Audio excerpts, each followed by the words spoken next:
Bonjour à toutes et tous. Bienvenue dans ce webinaire aujourd'hui consacré au séchage en grange et notamment à la gestion collective de ces fourrages. Dans le cadre d'une CUMA. Donc, nous accueillons aujourd'hui Ramuncho Oteza, président de la CUMA Elgarequin dans les Pyrénées-Atlantiques, et Jean-Luc Bochu, un de nos experts agriculture, énergie, climat, qui nous parlera donc de séchage en grange. Avant de commencer, quelques petites règles, hein. Bien sûr, comme nous sommes dans un cadre webinaire, les micros sont coupés. La parole n'est qu'aux intervenants, mais n'hésitez pas à poser vos questions dans l'onglet Q&R. Et puis, nous y répondrons. Nous en sélectionnerons quelques-unes hein, à l'issue des interventions. Et puis, l'ensemble des questions, par contre, seront effectivement dans le replay et dans la FAQ à l'issue du webinaire. Si vous avez, par contre, un problème technique, utilisez plutôt l'onglet Discuter et cela nous permettra de pouvoir y répondre. Avant tout, cet événement est bien sûr organisé par Solagro dans le cadre du projet OSAE.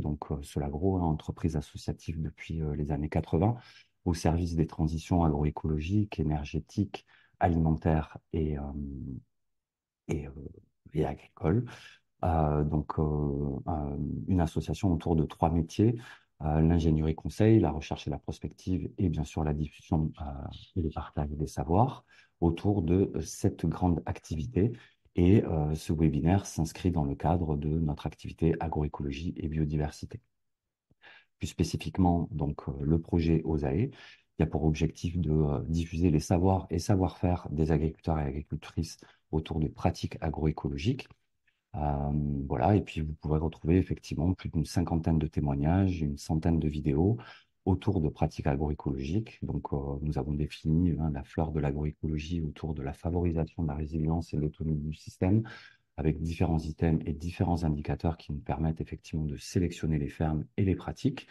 Vous pourrez retrouver effectivement l'ensemble de ces informations sur la plateforme OSAE ou sur la chaîne YouTube consacrée à OSAE.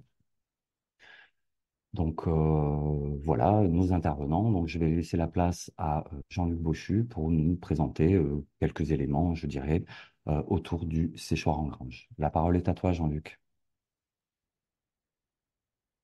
Bonjour à toutes et tous. Moi, je vais vous faire une petite présentation introductive avant le témoignage de Ramon Cho, hein, qui viendra derrière sur ce qu'ils ont fait au niveau de la CUMA.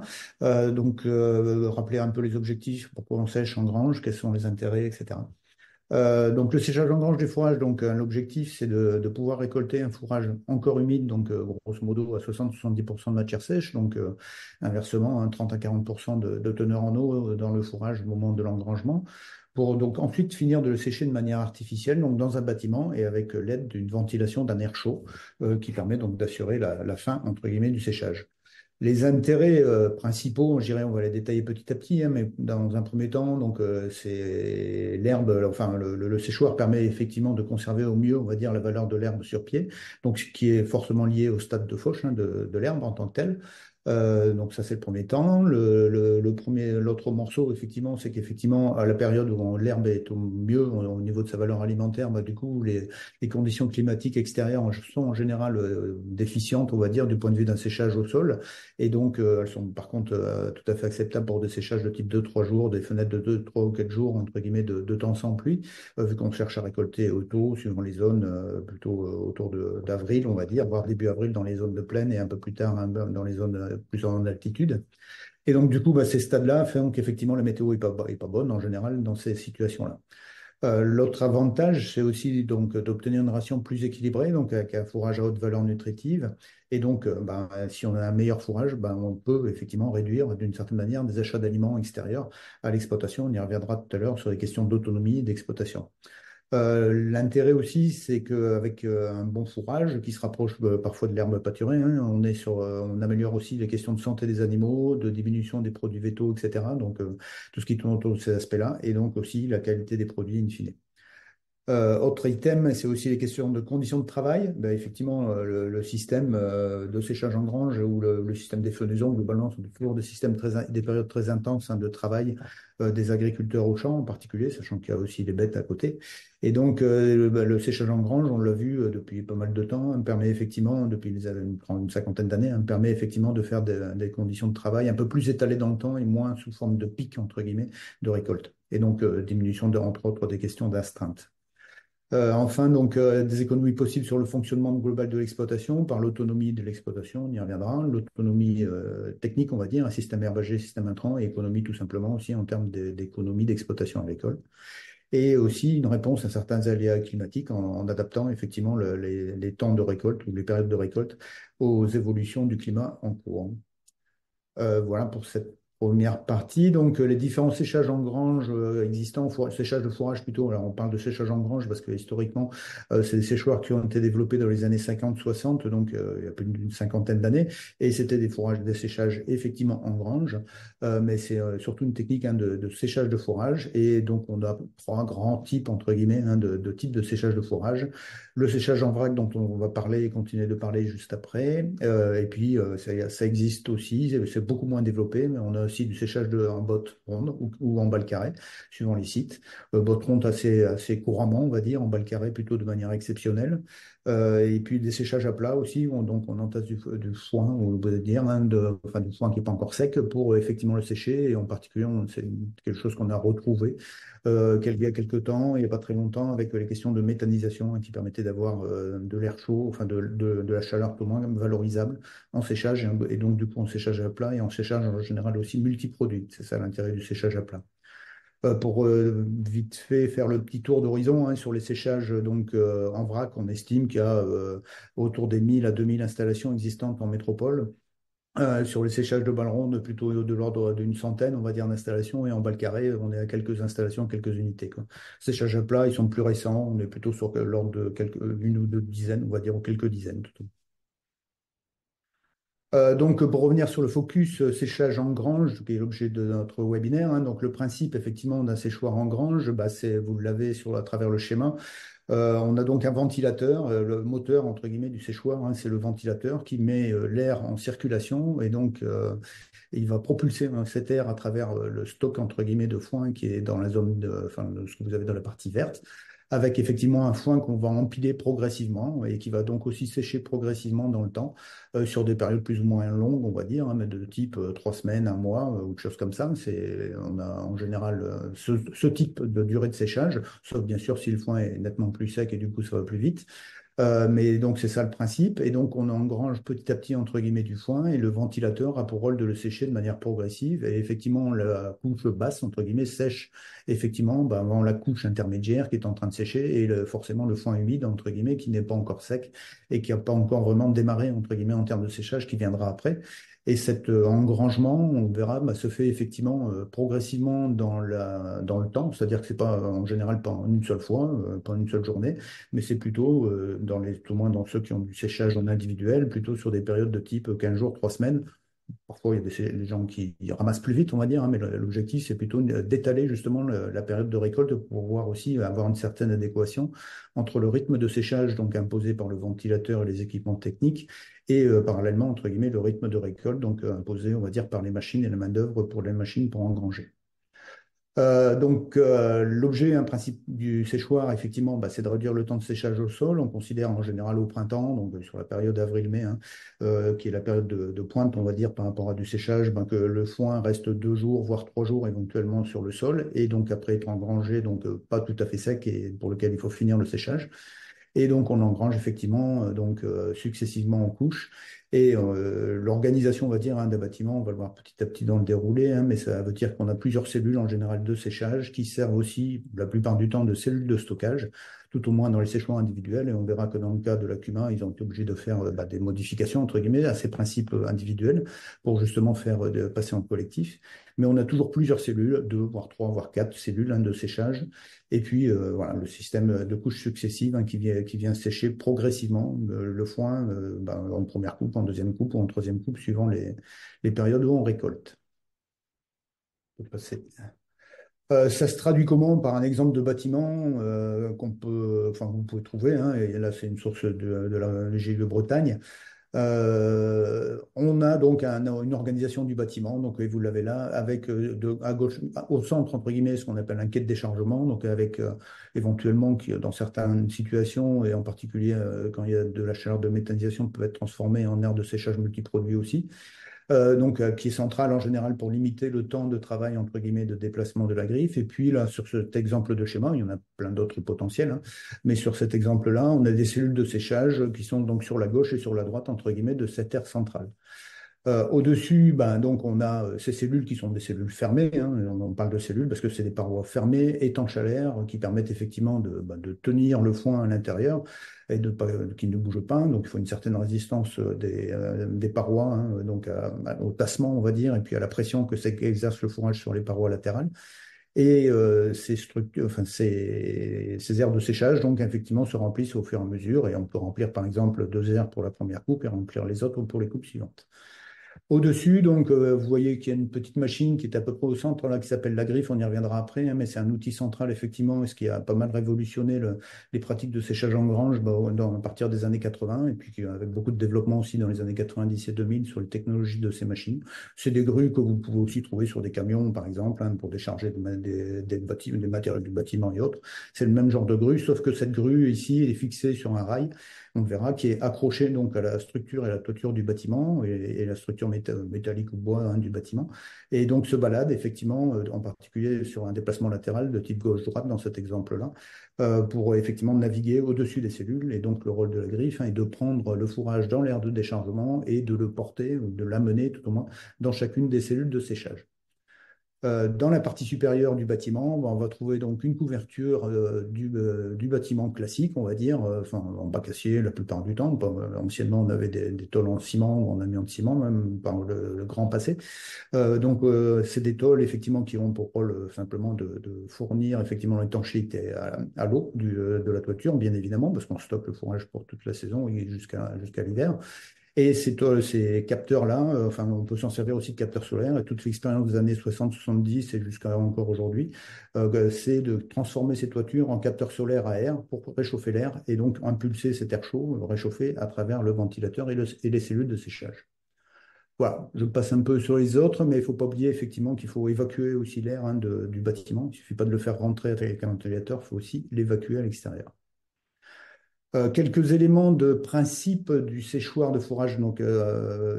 Pour sécher, il faut de l'air sec. Et donc, de l'air sec, tu peux peut-être lancer l'animation, s'il te plaît. Normalement, voilà. Donc, on a, pour sécher des légumineuses, on considère qu'il faut un air inférieur à 75% d'humidité.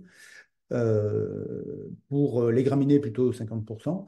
Et donc, pour tout ça, avec un fourrage en température, on va dire moyenne de 20 degrés. Et le petit schéma à droite, hein, vous montre ce qu'on appelle les équilibres entre l'air ambiant, on va dire, l'air extérieur, et la teneur en eau du fourrage. Et vous voyez qu'effectivement, là, à titre d'exemple, avec les flèches, on est donc sur un air extérieur autour de 70, enfin presque 80% d'humidité. Et ça nous permet effectivement de sécher des légumineuses jusqu'à peu près 15%. Donc, on peut sécher plus facilement des légumineuses que des graminées qui ont besoin, enfin, qui, elles, avec le même air, entre guillemets, hein, auront une teneur en eau qui va se stabiliser autour des 25%. D'où des besoins de température et d'hygrométrie de l'air un peu basse, entre guillemets, pour sécher les graminées. Donc, je voudrais rester sur la petite diapo parce qu'elle est importante sur enlever l'eau en bas à gauche, enlever l'eau en dehors, entre guillemets, c'est-à-dire au champ. Là, vous avez un petit graphique qui vous montre en fonction de ce qui est en bas, c'est la teneur en eau du fourrage, donc l'inverse, hein, de la teneur en matière sèche, sachant qu'à 15% de teneur en eau, le foin est sec, donc il n'y a plus d'eau à lui enlever, on va dire. Donc c'est la partie droite du graphique. Sur la partie gauche du graphique, à 80%, c'est la teneur en eau au moment de la fauche de l'herbe, grosso modo, hein. L'herbe a une teneur en eau grosso modo de 80%.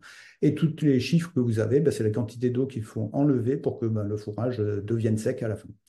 Et vous voyez que les écarts sont relativement très importants, et c'est pour ça qu'on laisse le foin au sol dans un premier temps pendant 2 jours ou 3 jours pour qu'il passe de 3 tonnes d'eau enlevée, grosso modo, hein, à quelque chose autour des 500 kilos et voire un peu moins. Et puis c'est pour ça qu'on conseille aussi souvent de descendre jusqu'à 35% de teneur en eau, donc 65% de matière sèche, pour n'avoir enlevé que, entre guillemets, 300 kilos d'eau par tonne dans le séchoir artificiel. Voilà, pour cette petite explication. Pour le capteur solaire, enfin les principes de réchauffement effectivement de l'air, donc pendant de longues années, dans les années 70, 80, 90 et 2000, on utilisait tout le temps quasiment et on a réussi à montrer effectivement que le capteur solaire à air sur le principe était un outil très facile à utiliser, peu onéreux et peu onéreux en investissement et en fonctionnement surtout derrière. Donc c'était une technique très efficace pour sécher rapidement le fourrage. Et puis d'autres systèmes apparaissent et sont apparus au fur et à mesure du temps avec des générateurs d'air chaud. On peut trouver aussi des chaudières, des échangeurs de chaleur sur lesquels on met une chaudière bois plaquette, hein, ou pour une installation de méthanisation sur le même principe. Et dans les années 2000, 2010 sont apparus les déshumidificateurs pardon, d'air, donc les pompes à chaleur, hein, qui permettent effectivement de condenser l'eau dans l'air pour avoir un air plus sec. Et à partir des années 2010, c'est les panneaux photovoltaïques ou thermovoltaïques qui permettent effectivement de produire de l'électricité en même temps que l'on récupère de la chaleur sous le toit. Donc, c'est la technologie qu'on verra. Et en particulier, donc, au niveau de l'Acumin, ils ont mis en place effectivement récemment le système cogénère de base innovation, hein, qui est donc une production d'électricité sur une surface à peu près qui est équivalent à 100 kW de puissance, et donc une production d'électricité qui peut être utilisée sur le site ou revendue sur le réseau. On pourrait y revenir. Et puis surtout, on continue le principe, hein, de récupération de la chaleur avec un système innovant qui a été breveté, hein, pour effectivement maximiser, on va dire, le transfert de chaleur vers l'air en dessous. Et donc aussi, par la même, tenter de refroidir les cellules pour éviter la surchauffe des cellules pour la production d'électricité photovoltaïque. Dernier petit focus sur la manutention en vrac, donc des équipements, et c'est le gros morceau, on va dire, hein, qu'on retrouve y compris dans les questions de coût.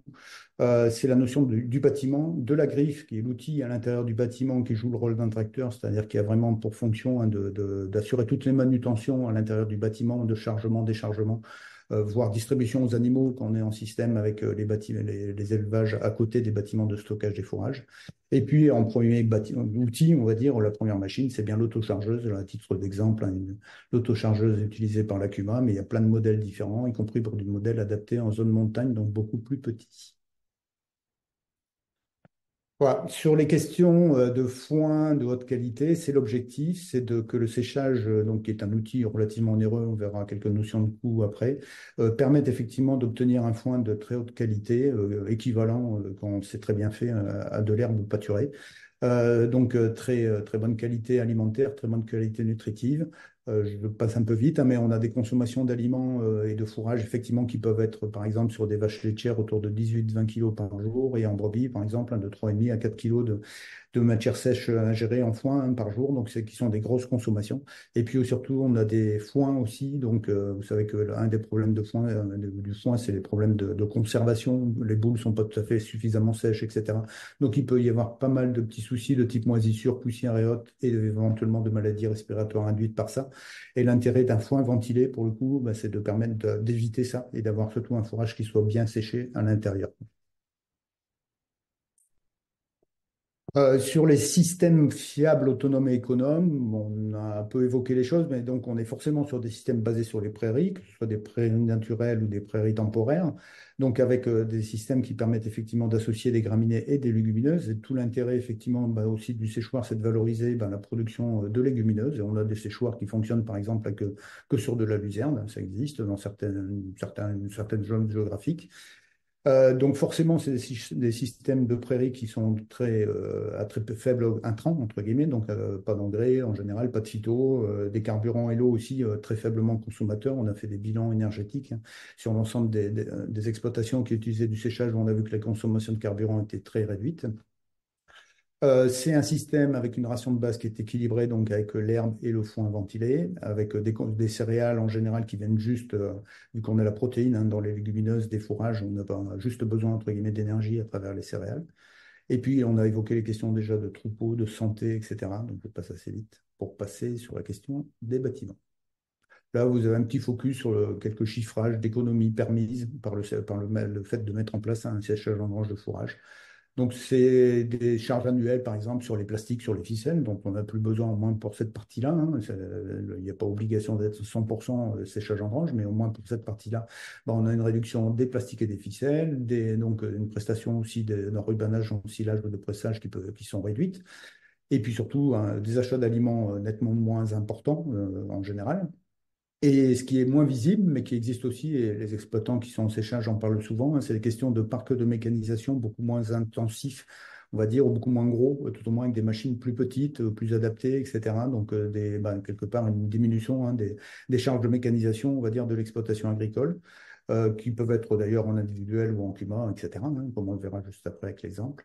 Et puis surtout, derrière une organisation du travail, un confort du travail, à la récolte et à la distribution. À la récolte, donc au moment de la fenaison, et à la distribution pendant la période hivernale. On travaille avec du fourrage qui est stocké à l'abri, au sec, etc. Et donc, du coup, c'est aussi une grande qualité de travail en période hivernale pour la distribution aux animaux. Des repères de coûts pour une installation complète. Donc, vous avez la liste des coûts à prendre en compte. Je ne veux pas l'énumérer en tant que tel, hein, mais ça démarre du bâtiment jusqu'à la production d'air chaud, donc il soit un capteur solaire, soit un autre générateur d'air chaud. Et le coût total, pour donner des repères très rapides, hein, ça dépend de la quantité de fourrage à stocker, du besoin de créer ou pas un bâtiment ou pas, ou d'adapter dans un bâtiment existant. Il y a des possibilités dans certains cas de le faire. Pour vous donner une fourchette, hein, grosso modo de 30 à 450 000 euros pour donner des repères par rapport à cette taille aussi de foin stocké. Bon, on a des séchoirs beaucoup plus gros qui existent aussi. Ce n'est pas un mini et un maxi, c'est juste pour donner quelques repères techniques et économiques. Voilà, et dernière question, donc moi je vous ai parlé du séchage en grange en général, qui est souvent le cas le plus fréquent en individuel, et les questions qui se posent quand on veut faire du séchage de fourrage en collectif sont bien sûr autour de la technique du séchage des choix, mais il y a des questions spécifiques, et c'est des questions de groupe en particulier, groupe d'agriculteurs, personnes impliquées, personnes qui souhaitent s'intéresser effectivement à faire partie de ce collectif.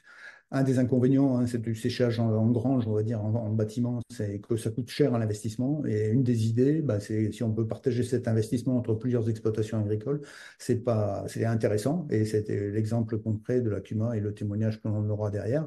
Avec les questions qui se posent et qui sont bien sûr à décider au niveau du groupe, c'est les questions, qu'est-ce que chacun attend à ses choix, combien il amène, entre guillemets, de volume à sécher, de volume à stocker, etc. Et puis des questions aussi qui sont assez évidentes, hein, mais qu'il faut bien intégrer, c'est les questions de géographie et de localisation de chacun par rapport à l'atterrissage, on va dire, hein, d'un séchoir. Le séchoir va être quelque part dans un territoire, et il faut qu'effectivement ces exploitations ne soient pas forcément trop éloignées. Et on verra l'exemple de savoir comment ça a été traité sur le climat et le Garanquini. Et puis derrière, ça va jusqu'à tout, hein, jusqu'à la réalisation en collectif, effectivement, du séchoir. Je vais peut-être laisser la parole à Ouais. Ramucho. Oui, merci Jean-Luc. Ben, juste avant, on a deux petites questions que je vais donc te poser. Donc, est-ce que le foin est-il brassé avec la griffe ou les différentes couches ne sont pas mélangées?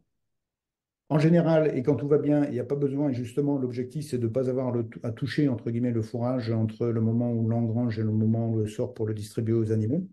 Quand on est obligé de le brasser, c'est qu'il y a un problème en général, et que c'est que soit on a mis du foin trop humide à l'intérieur et qu'il a mal séché et qu'il est en train de partir en fermentation ou autre, etc. Mais toujours est-il qu'il faut le sortir, et c'est un peu la fonction, on va dire, je caricature et je pousse à l'extrême un peu la fonction de pompier. Il faut sortir le fourrage pour pouvoir justement l'aérer correctement pour que l'air circule facilement. Mais l'objectif, effectivement, principal des installations de séchage individuel, tout au moins, c'est on engrange, on stocke progressivement et on déstocke, entre guillemets, donc on décharge au moment de la distribution aux animaux. Dans le cas de la cumin, et on le verra, là, il y a la volonté de faire un cycle de séchage, c'est-à-dire de vider les cellules, entre guillemets, pour remettre du foin dans la campagne plus tard. Donc, effectivement, il y a un décalage de temps. Il n'y a pas normalement de mélange qui est effectué pour le foin qui est engrangé. Très bien. Et cette pratique du séchage en grange est fortement consommatrice d'énergie. Quelle vision en avez-vous dans le cadre de la transition énergétique? Alors, on consomme plus d'électricité, cette pratique-là, parce qu'effectivement, on fait tourner des ventilateurs et une griffe. Et les bilans énergétiques qui ont pu être faits, y compris dans les années 90, parce que cette question était déjà posée là, c'est qu'effectivement, on a plus de consommation d'électricité, mais en contrepartie, on a fortement diminué, si on raisonne simplement sur les énergies directes, la consommation de carburant des engins agricoles à tous les stades, entre guillemets, de la chaîne de fenaison jusqu'à la distribution. Et donc, on a eu l'occasion de faire souvent, on va dire, des bilans énergétiques, et grosso modo, c'est une bascule entre les carburants et l'électricité. Donc, mais en général, une diminution de la consommation d'énergie est justement ramenée à la tonne séchée. Sans compter, pour aller plus loin, les économies permises par la prairie, l'herbe, la prairie équilibrée en termes de fourrage, et donc sans compter les achats d'aliments qu'on évite ou des choses comme ça. Très bien. Merci Jean-Luc. Nous reprendrons la série de questions après l'intervention de Ramon Cho. Et Ramuncho, bonjour. Et bonjour. Euh, voilà, tu es président de la CUMA Algarequin. Donc déjà, est-ce que tu peux te présenter, toi, en tant qu'éleveur aussi, et aussi ton rôle au sein de la présidence de la CUMA? Donc, Ortiz Arancho, donc je viens du 64 et plus précisément du Pays Basque. Donc, au niveau de l'exploitation, donc c'est un GAEC à deux. Donc, on est cousin-cousine avec deux productions. Brebis laitières, donc une race locale qui est une Amanèche tête rousse. Et à côté de ça, donc, on a des chèvres, donc des alpines, et où on transforme toute cette partie, les deux chèvres. Donc, voilà, on a un salarié et une apprentie. Voilà un peu l'exploitation qu'on peut voir d'ailleurs sur l'image. Donc, je pense que l'image, tout le monde l'a. Il y a le séchoir d'un côté et là et en face, donc c'est notre exploitation. Voilà. Au niveau de la CUMA aujourd'hui, donc CUMA Algarikine, il y a à peu près 200 adhérents. Donc situés pour une grande partie donc autour du centre, parce qu'il y a un bâtiment donc autour de ce bâtiment-là. Donc dans les 20 kilomètres à peu près. Donc 200 adhérents, il y a trois salariés à temps plein, plus un apprenti, et 7-8 temporaires donc, qui viennent aider, qui ont travaillé à côté et qui viennent aider pour quand il y a des grands moments de bourre au niveau de la cume.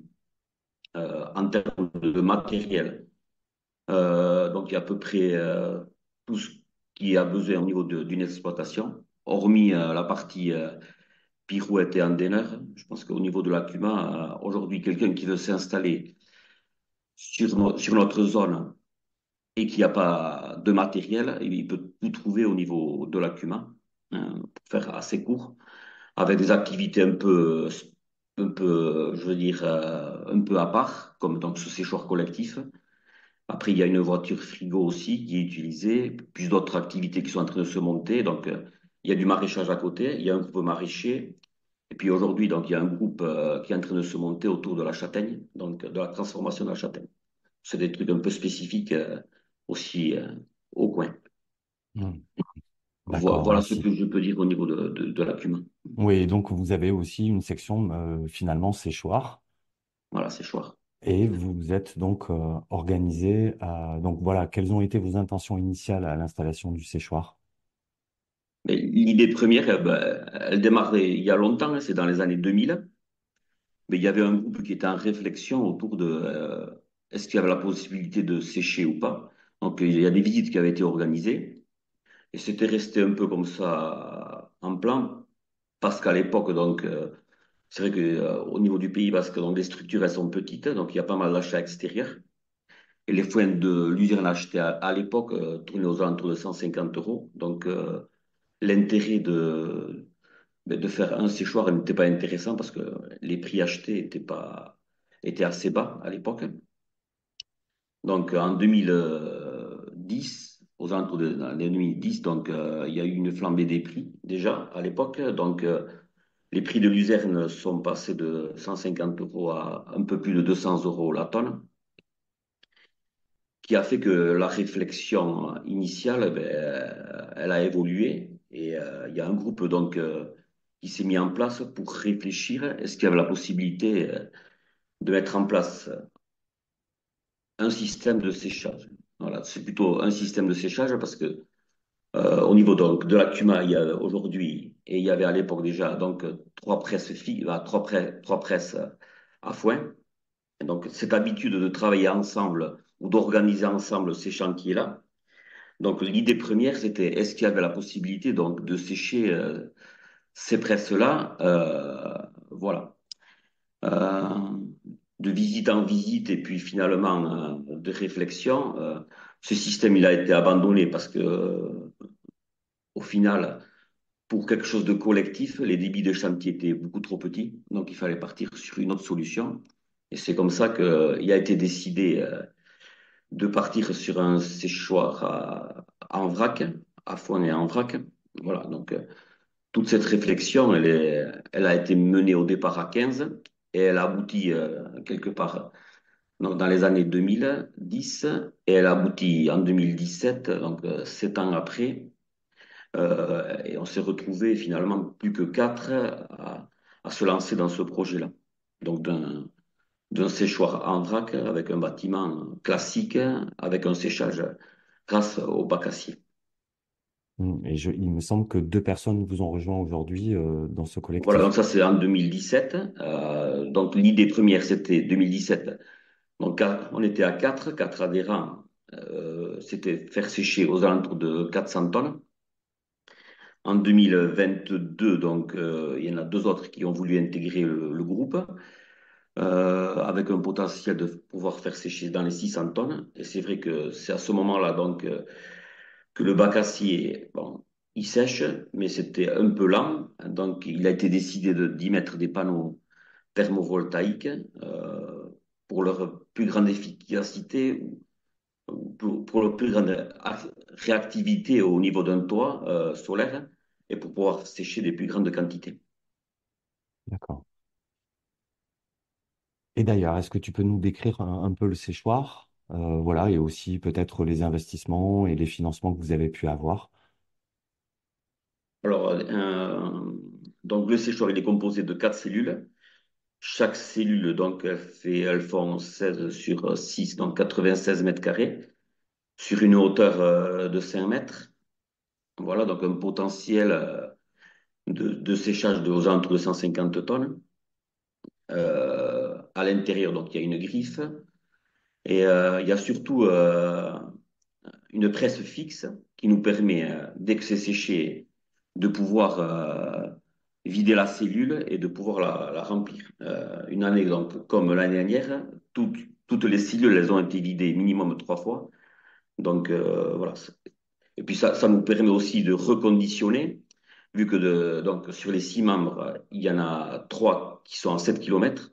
Ça permet aussi de pouvoir ramener au niveau des exploitations beaucoup plus facilement en presse carrée qu'en vrac. Voilà. Ramuncho, peut-être que tu peux nous expliquer la particularité de votre toiture suite à l'ajout du système base.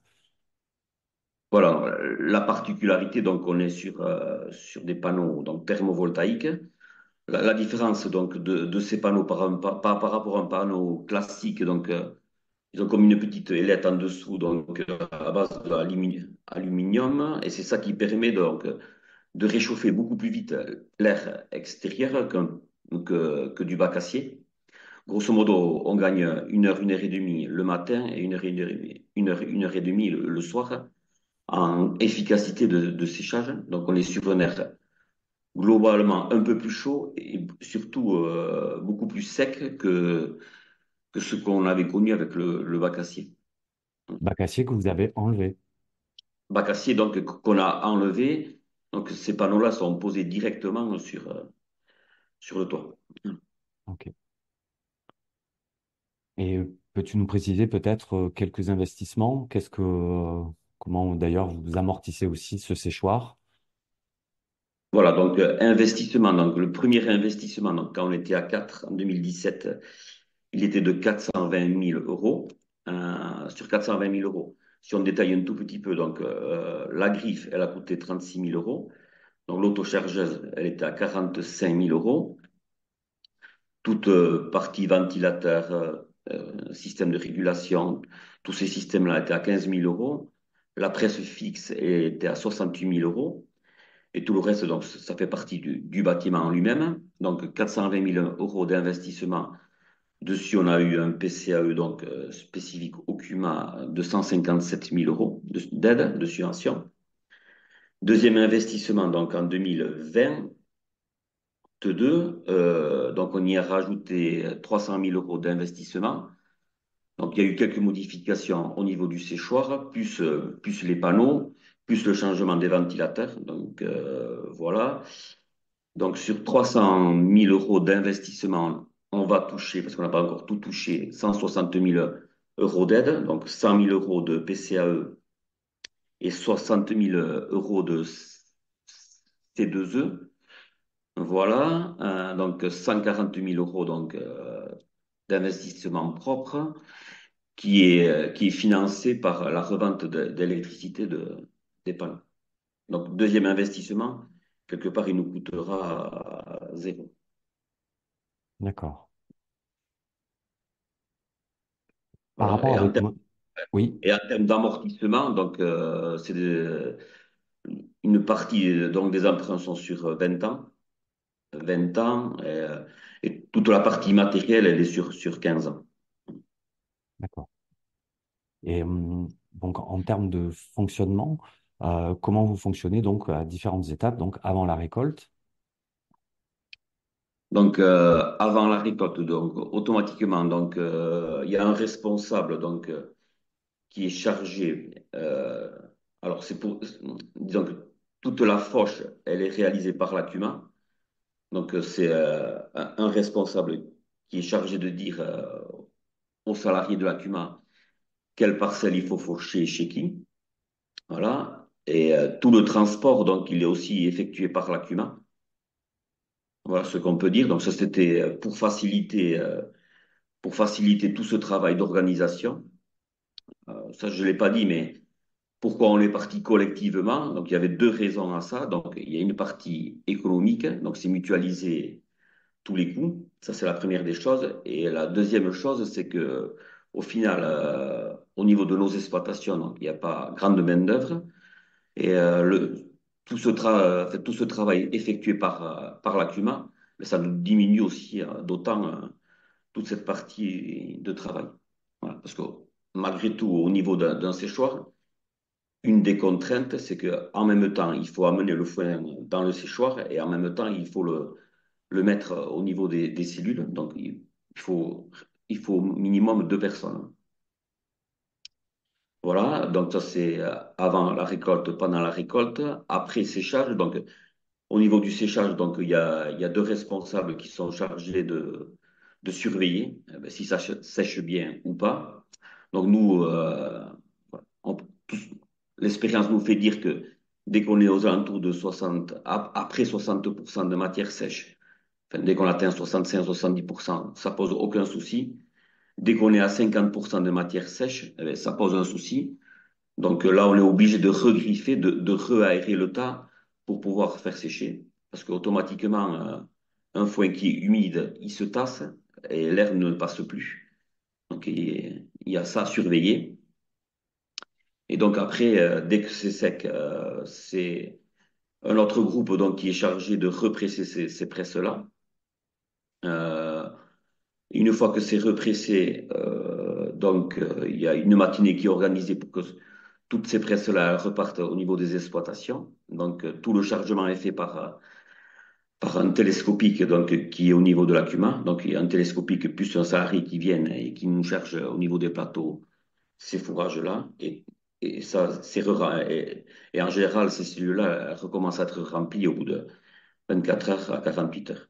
Voilà. Et ce qui fait qu'en plein hiver, mais en général, le séchoir, il est soit vide, soit il y a un peu de stock qui y est. Mais globalement, en hiver, il n'y a pas de travail.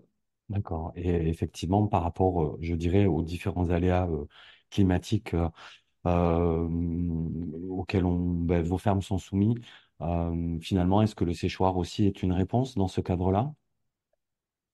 Mais c'est sûr parce que c'est vrai qu'ici, donc on est sur un climat, et surtout le printemps et même l'été, où c'est assez doux, mais c'est très très humide. C'est aussi pour ça qu'on part sur un séchoir, parce que c'est pratiquement, une année comme l'année dernière, c'est pratiquement impossible de le sécher à l'extérieur. Voilà. Donc c'est vrai que nous, notre activité, elle commence à partir du 10 avril. Du 10 avril, et c'est vrai que si on n'avait pas de séchoir, donc on serait obligé d'enrubaner une partie ou de laisser pousser et se trouver avec des foins avec des stades dépassés. Donc, enrubaner, donc dans la philosophie du groupe, c'est éviter ce système-là, parce qu'on est tous en brebis laitière et on est tous dans une AOP, donc avec un cahier des charges, alors qui autorise des enrubanés, mais des enrubanés séchés à plus de 70%. Et c'est vrai que dans le groupe, si on peut éviter d'enrubaner, ben, on évite. Donc, ça nous a permis aussi d'éviter d'enrhumer ce système-là. Il nous permet d'éviter d'enrhumer des fourrages.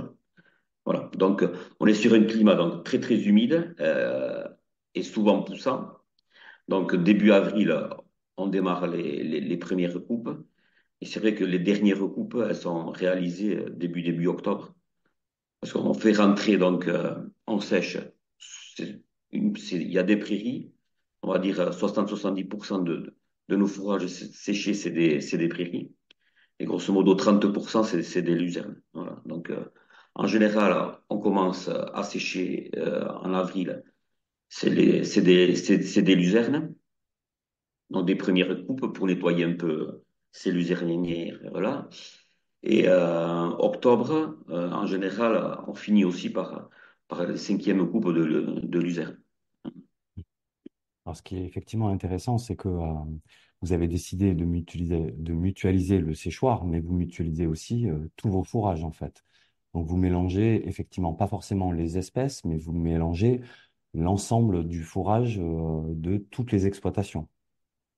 Voilà, donc c'est vrai que l'idée première du début, c'était, euh, on était tous d'accord dans le groupe de partir donc sur un séchoir, donc un séchoir collectif en vrac, mais avec chacun ses propres cellules. L'idée première, elle était celle-là, mais on s'est rendu compte que financièrement, ça tenait pas à la route parce que finalement, le faire individuellement coûtait pratiquement moins cher que le faire comme ça. Ce qui fait que on est parti donc pour tout mélanger. Donc on mélange le fourrage des 6 exploitations. Ce que l'on sépare, c'est les premières coupes, les deuxièmes coupes, troisième coupe, éventuellement s'il y en a, des foins. Et on sépare aussi les luzernes. Donc voilà. Hmm. Donc on essaye de récupérer. Voilà.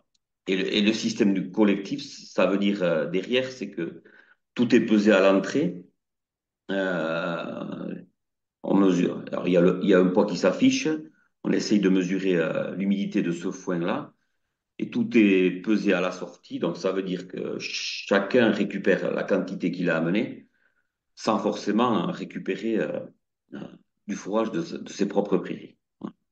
Et c'est vrai qu'on peut se poser du coup la question, est-ce que vous avez un itinéraire technique comment vous gérez aussi, enfin pour vos prairies, et comment vous gérez finalement ces prairies? Est-ce que euh, chacun fait ses propres pratiques ou est-ce que vous mutualisez aussi vos pratiques en Mais termes de gestion de prairies?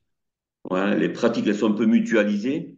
Ça veut dire que déjà, il y a un ou une technicienne qui passe en début de campagne. Donc, la tendance à passer soit en fin février, soit en début mars, mais pour voir un peu toutes les prairies qui sont susceptibles d'être rentrées au séchoir.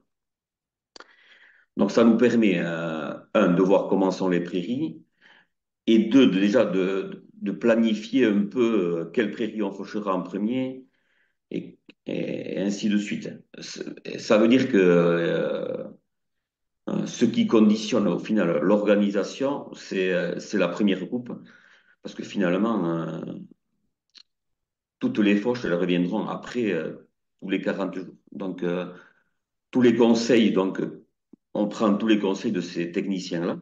Voilà.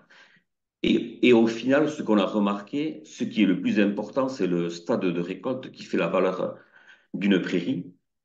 Donc, on essaie de s'y tenir, quoi. C'est-à-dire, quand c'est après la première coupe, on essaye vraiment de tenir à ce que ce soit refauché au bout de 40-45 jours pour des prairies et 30-35 jours pour des luzernes. Et en termes de valeur, c'est ça qui est quelque part le plus important. Mhm. D'accord. Donc effectivement, oui, vous avez quand même une gestion quand même collective, voilà, pour au final aussi étaler les chantiers et que vous vous retrouviez pas avec une quantité trop phénoménale à sécher en même temps. Voilà. Il y a Et ça, mais malgré tout, il y a des espèces un peu différentes dans toutes les exploitations. On peut dire ça. d'accord, ouais. Et ça, pour bien que tout le monde comprenne, effectivement, dans chaque cellule, vous dissociez les différentes espèces. Donc, vous séchez une espèce avec la même espèce. Et par contre, voilà, le foin de chacun est mélangé au sein de chaque cellule, quoi. Exactement. Voilà. Oui, oui, c'est ça. Très bien. Pour toi, finalement, à ce stade-là, donc dans gestion collective de prairies et aussi dans le mode d'organisation du séchoir, pour toi, quels sont les points essentiels pour réussir à fonctionner en collectif? Quels sont les points essentiels pour réussir ben, automatiquement, on se retrouve déjà 5 6 fois dans l'année. Donc, ça permet, d'échanger sur nos pratiques, de voir aussi ce qui va ou ce qui va pas, et puis de modifier. Et ce qui est très important, c'est que tout le monde y participe dans les différents travaux. Donc, il y en a qui utilisent assez peu la griffe. Il y en a un qui utilise surtout peu la griffe, mais c'est lui qui est chargé de toute l'organisation. Et après, c'est vrai que l'utilisation de la griffe, tout s'étant passé donc, au niveau du séchoir, eh bien, c'est réparti entre toutes les personnes qui, fais- qui, fe- qui font partie de ce groupe-là. Donc, c'est ça qui est le plus important, c'est que à un moment donné, tout le monde puisse participer à cette activité-là. Oui, un fonctionnement participatif, quoi. Mm. Voilà. Très bien. Euh, Justement, sur cette notion de groupe, quel est le mode de gouvernance, en fait? Mode de gouvernance, ben, aujourd'hui, il n'y en a pas. Il n'y a pas de. Voilà, il y a des responsables par, finalement, un qui est chargé de l'organisation du travail, d'autres qui sont chargés de la surveillance du fourrage au niveau du séchoir, d'autres qui sont chargés de la maintenance, parce que une griffe, ça se maintient. Enfin, voilà. Donc, chacun a ses propres responsabilités et on se tient à ça. Ouais, Puis, il d'accord. y a toute la partie malgré tout aussi administrative, parce que derrière, il faut tout facturer. Donc, ça aussi, c'est une personne qui s'en occupe. D'accord. Effectivement, dans tes réponses, on a pu voir bon, voilà, plusieurs réponses aux questions présentes ici, mais comment aussi vous faites pour maintenir le groupe? C'est-à-dire si je fais partie du groupe et que demain je décide de partir, voilà, ça pourrait mettre en péril effectivement le collectif. Donc comment vous faites pour justement pallier à une sortie ou voilà, d'un des membres du collectif? Voilà, disons que, veut dire, disons que comme on est en CUMA, le rattachement à la CUMA se fait par un engagement. Et l'engagement, il se traduit par les parts sociales. Donc, on y a tous mis donc, des parts sociales au niveau de cet investissement-là. Alors, les parts sociales, c'est en fonction des quantités que chacun rentre, parce que ça peut varier de 150 tonnes pour par exemple, celui qui en amène le plus, à 50 tonnes, celui qui amène le moins. Donc, la part sociale, c'est tant à la tonne. Aujourd'hui, c'est 60 euros par tonne. Voilà. Donc, ça, c'est très fort, cet engagement-là. Et normalement, donc les parts sociales, euh, on est, elles nous obligent, entre guillemets, d'être présent, d'être au niveau de cette activité jusqu'à l'amortissement du matériel et du bâtiment. Pour X raisons, donc si la personne, elle doit quitter, elle doit être dans l'obligation d'amener quelqu'un d'autre à sa place au niveau du séchoir. Voilà. Autrement, D'accord, donc elle s'acquitte en fait des charges fixes voilà. et de trouver une autre personne pour le remplacer. Voilà. Voilà, bon, c'est vrai que jusqu'à aujourd'hui, donc ça, c'est pas arrivé. Donc, c'est vrai qu'on est tous finalement jusqu'à l'amortissement du bâtiment qui durera 20 ans. Mhm. On devrait rester alors, soit on reste au niveau de ce séchoir-là, ben, soit on paye les parts fixes sans y participer, mais en Oui, termes de fonctionnement, c'est celui-là qui a été mis en très place. bien.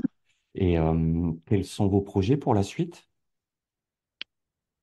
Disons qu'aujourd'hui, donc, le dernier projet il vient d'être réalisé, donc il n'y a pas de nouveaux projets en perspective, sachant que aujourd'hui, donc, avec la capacité du séchoir, 600 tonnes, on pourra pas sécher davantage de toute manière. Donc, sur ce terrain, là, il n'y a pas trop la capacité d'agrandir. Donc, on verra Ouais. les prochaines années, mais peut-être qu'un nouveau groupe pourra se monter autre part au niveau de la cuve. Oui, d'accord, avec un autre séchoir peut-être plus Avec un proche de autre chaque séchoir, un ferme. autre groupe, Ok. voilà. Donc Et sur quelque ce part, groupe-là, je pense qu'on est au maximum de nos capacités. oui, voilà, ouais, c'est ça. C'est que là, vous êtes 6 et en fonction du Voilà. volume à sécher, vous avez atteint un palier, quoi. Voilà. Ok. Ben, écoute, Ramuncho, merci beaucoup. On va procéder, enfin là, on va poser donc te poser quelques questions. Effectivement, donc comment sont répartis les frais entre les membres quand vous avez des frais liés bon, au séchoir ou autre? Euh, Tout est réparti à la tonne séchée. Donc, si il y en a un qui en amène 5 tonnes, un qui en amène 10 tonnes, c'est à la tonne séchée. Donc, toute la répartition, elle se fait à la tonne séchée. Et même le transport est mutualisé. Parce que, par exemple, moi, je suis tout à côté. Il y en a qui sont beaucoup plus loin. Mais malgré tout, on mutualise aussi les temps de transport. Donc, Hmm, il y a au final, à la fin de l'année, tant de charges et tant de tonnes séchées. Donc, c'est qu'une division. Voilà. d'accord. Et peut-être on peut rajouter, toi, spécifiquement à ta ferme, est-ce que tu as pu faire des économies? Comment tu t'y retrouves finalement sur ta ferme? Voilà, donc par rapport à ce qu'on a connu, nous, donc, avant un séchoir, donc, en termes de fourrage, il n'y a pas photo. Donc, on est sur des fourrages avec une qualité nettement meilleure, avec beaucoup plus d'appétence aussi. Donc, des fourrages beaucoup mieux consommés. Alors, on a diminué, on va dire, entre 10 et 15% de concentré, je pense, et on a augmenté aussi un peu nos productions laitières. Voilà. D'accord. Après, ce qui est très difficile, c'est d'évaluer exactement ce qui est lié au séchage ou pas. Ouais. Mais globalement, on peut dire malgré tout qu'on y a gagné sur les deux tableaux. Ok. Alors, je reviens sur un peu une fois que vous avez conditionné en balle carrée, ça nécessite effectivement que chaque exploitant euh, ait une capacité de stockage sur sa ferme. Voilà, ouais, ouais, ouais.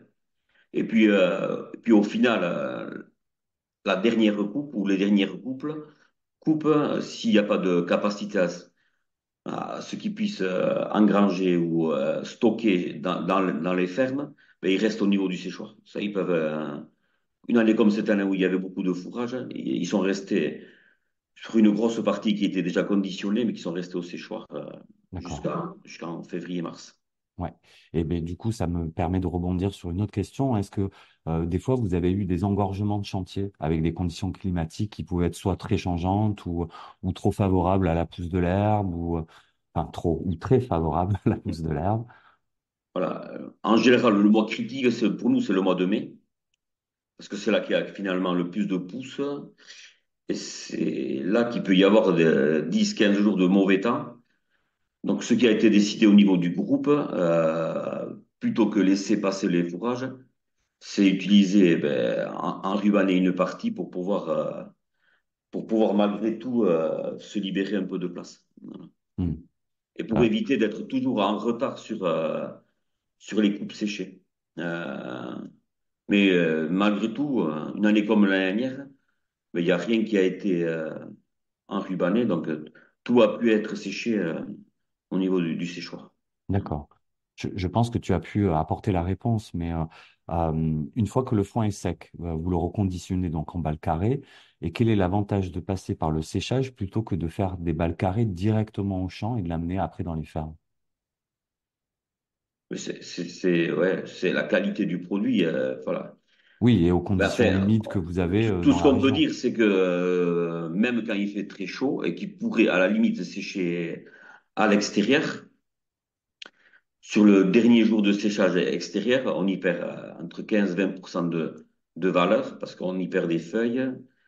Voilà, donc, Mm. tandis qu'un fourrage qui est amené dans un séchoir à 60-65% de matière sèche, on y retrouve tout. On y retrouve toutes les graminées, c'est sûr, mais on y retrouve aussi toutes les légumineuses. Et ça, c'est Ouais. pour nous très, très important. Voilà. Mais, là, par Et, rapport à... Oui, et malgré tout, donc, on peut se dire que vu qu'on represse par derrière, qu'on peut perdre un peu de feuilles. Et c'est vrai que donc on a une presse fixe aujourd'hui, donc qui est une presse à carton et qui a que 4 coups de piston par minute, qui permet de préserver tout le fourrage. Donc pour nous, ça c'était très très important. Oui, et d'ailleurs, je pense que c'est un réel avantage dans votre système collectif, hein, d'ailleurs, hein. Voilà. Oui, Ouais, oui. oui. Et bon, je sais que c'est bon, c'est ça, c'est le, je dirais le fonctionnement de la CUMA en tant que tel, mais est-ce que vous avez été accompagné pour mener à bien ce projet ou c'est vraiment une initiative de la CUMA accompagnée par la CUMA? Alors c'est une initiative donc aujourd'hui d'adhérents de la CUMA au départ. Donc après, on a été accompagné donc notamment par Solagro à travers un GI2E. Donc il y a Solagro qui nous a accompagnés, donc c'était Jean-Luc à l'époque, il y a une dizaine d'années. Il y a eu donc au niveau de la CUMA, donc la fédération des CUMA, donc il y avait 2 animateurs qui nous ont accompagnés. Et après, donc il y a eu des techniciens chambre. Et après, c'est vrai qu'au Pays Basque, donc on n'est pas un peu comme tout le monde. Donc on a à la fois la chambre d'agriculture et à la fois donc une chambre d'agriculture entre guillemets Pays Basque, voilà, avec des techniciens locaux. Donc on a été suivi un peu par tout ce monde-là. C'est ça aussi qui nous a permis à un moment donné de franchir le pas et de partir aussi sur ce séchoir en vrac qui n'était pas du tout au départ notre idée première. Voilà. Donc Mhm. c'est cet accompagnement aussi qui nous a, et puis les visites. Puis c'est vrai que le GI2E, donc, il nous a financé aussi quelques visites qui nous ont permis de faire ce choix-là. Voilà. Ouais. Et finalement, je remarque aussi que ben, cette initiative a été plutôt fédératrice dans le territoire entre les différents acteurs. Ah oui, oui, oui, automatiquement. Oui, oui, oui. Non, Donc non, tout mais le c'est monde s'est retrouvé, tout le monde s'est retrouvé pour, pour essayer de faire avancer ce projet-là et qu'il aboutisse. Voilà. Mhm. Ouais. Avec une grosse difficulté, donc on n'en a pas du tout parlé, mais c'était trouver un terrain. Voilà. Euh, Il nous a fallu 3 ou 4 années donc, pour arriver à trouver un terrain où, au final, qu'on n'a pas réussi à trouver. Et c'est pour cette raison-là donc, qu'on a construit donc, ce séchoir donc, au niveau de ma propre exploitation. Euh, voilà. C'est bon. Et Et le facteur le plus compliqué, hein, au final, ça a été ça, c'est de trouver le la foncier, en fait. construction Mm. d'un bâtiment sur un terrain. Ouais. Et si c'était à refaire, qu'est-ce que vous changeriez par rapport au projet initial? Si c'était à refaire, on changerait peut-être pas grand-chose. Peut-être on aurait perdu moins d'énergie à trouver un terrain. D'entrée, ben, on serait parti sur un terrain d'adhérents intéressés, ce qui nous aurait permis de gagner, je pense, 3 4 ans. Mm. Voilà. Et après, c'est sur la capacité du séchoir et tout ça. Ouais. Peut-être que c'est vrai qu'aujourd'hui, on est sur une capacité de 150 tonnes. On serait parti d'entrée sur une capacité plus importante. Voilà. S'il Ouais. y avait 2 choses à changer, ça serait ça. Mm, mm, Augmenter mm. la capacité du séchoir au départ et mais pour trouver un terrain, on y a mis beaucoup d'énergie pour finalement se retrouver à construire sur ma propre exploitation. Voilà. Oui, sur une des fermes des adhérents. Ouais. Voilà. Ouais, ben effectivement, vous étiez donc à peu près 15 au départ. Donc 4 se sont lancés. Effectivement, il n'y a pas eu de départ et il y a eu surtout 2 personnes qui sont venues se rajouter. Peux-tu nous expliquer plus ou moins comment ça s'est fait, ce rajout? Se rajoute donc, comme j'ai dit au début, donc une quinzaine au départ. C'est un de ces 15 là qui, au début, n'a pas voulu suivre, qui est venu. Voilà. Et le deuxième, donc, il a des parcelles de luzerne pas très très loin du séchoir, qui est en chèvre, qui a enrubanné tout jusque-là, et qui voulait arrêter ça parce qu'il avait quelques soucis sanitaires avec la rubanée. Mhm. Et c'est comme ça qu'il a demandé et qu'il est venu au séchoir. Voilà. Très bien. Et nous avons une dernière question, mais effectivement, tu nous as parlé des aides que ou enfin des aides que la CUMA a pu avoir pour la construction de ce séchoir. Est-ce que tu peux nous rappeler sur les 2 phases d'investissement les différentes aides que vous avez eues? Ouais, donc, sur le premier investissement, donc 420 000 € à 4 Donc, il y a eu 157 000 euros de PCAE. Voilà. Donc, sur 420 000, il y avait des choses qui étaient subventionnées, d'autres qui ne l'étaient pas. Voilà. Mais en global, c'est ce qu'on a touché. Et sur le deuxième investissement, donc de 300 000 euros, donc on devrait toucher, on ne les a pas encore touchés, donc 100 000 euros de PCAE aussi et 60 000 euros de C2E. Donc, Oui, certificat d'économie d'énergie, ouais. Mm. voilà, donc 160 000 euros, ça fait plus de la moitié de Ouais, l'investissement, ouais, ce ouais. qui est, Mm. ce qui est pas rien. Ah, très bien.